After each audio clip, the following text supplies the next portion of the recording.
So let me start with a quick question. See if this sounds like you or maybe anybody you know. You care deeply about your clients. You show up consistently, but when it comes to money, you tend to avoid it until you can no longer avoid it anymore, until you have to look at it, until it's tax season, or until maybe the money doesn't feel right. The hours you're putting in doesn't match up to the money that you see in the bank account. And every time money comes up, you get a little anxious, you get a little knot in your stomach.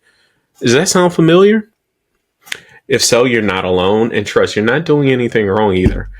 I'm Alan Pruitt. I'm the therapist CPA, and this channel is for therapists in private practice who want fewer tax surprises and more clarity around their money without any overwhelm or shame.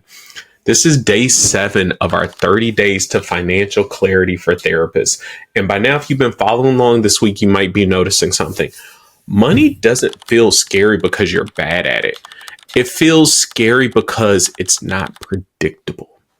Think about that. It's not scary because you're bad at it. Probably scary because it's not predictable. Maybe too much is going out. Maybe not enough coming in. You don't know where it's at. You haven't looked at it, haven't seen it. And so it's this thing that you know you need, but you don't have any grasp really around it, right? So as we close out this first week, I want to, share one small habit that consistently creates calm for all the therapists that we have coached. And this does not require any spreadsheets or hours of work. And here's what that is. I want you to have a weekly money check-in. I want you to build a habit of doing this, a weekly money check-in, not a deep dive. We're not problem solving. We're not analyzing. We're not, having this big, long review, just a short, predictable, consistent check-in. Here's what that looks like. I want you to pick one day a week, maybe a Friday afternoon, maybe a Sunday evening, maybe even a Monday morning, first thing, to look at that previous week. Set a timer for 10 minutes. And during that time, I only want you to look at 3 things. Look at your bank account balance or credit card balances, both. I want you to look at any income that came in that week. And I want you to look at major expenses or obligations that might be coming up. That's it. We're not fixing it. We're not judging. We're just noticing, we're looking, we're taking in information. And what this does, especially for my therapists, I've seen this work time and time again, it creates predictability.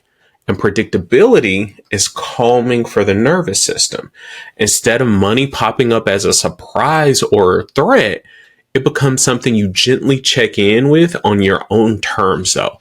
And that consistency is key. So I've had so many dozens and dozens of therapists that we coach tell me that this one habit alone has helped them feel so much less anxious about money and help them stop avoiding their numbers, because I've heard it so many times from so many therapists that they're just anxious about their numbers. They're anxious about taxes. They're anxious about their income, about their revenue, about what's going out. So therefore, they just avoid it. And so you don't have to do this perfectly. You don't need any fancy tools. You just need consistency. And so if this is something that you're looking for, consistency around money and a support system, accountability with it, guess what? You're in luck, because we have created a space specifically for that. Our Profit Therapy for Therapists community is our online community for therapists who want ongoing clarity, education, and support around money, without any pressure, without overwhelm, just education and support. And if you want to learn more about it, please join us. Click the link below. And if this week has been helpful for you, please subscribe for clear financial guidance for therapists. I'm glad you're here, and I cannot wait to talk to you next, because we'll be talking more about taxes, tax planning, quarterly taxes, all the fun things. So stay tuned, be blessed, have a good one. Bye.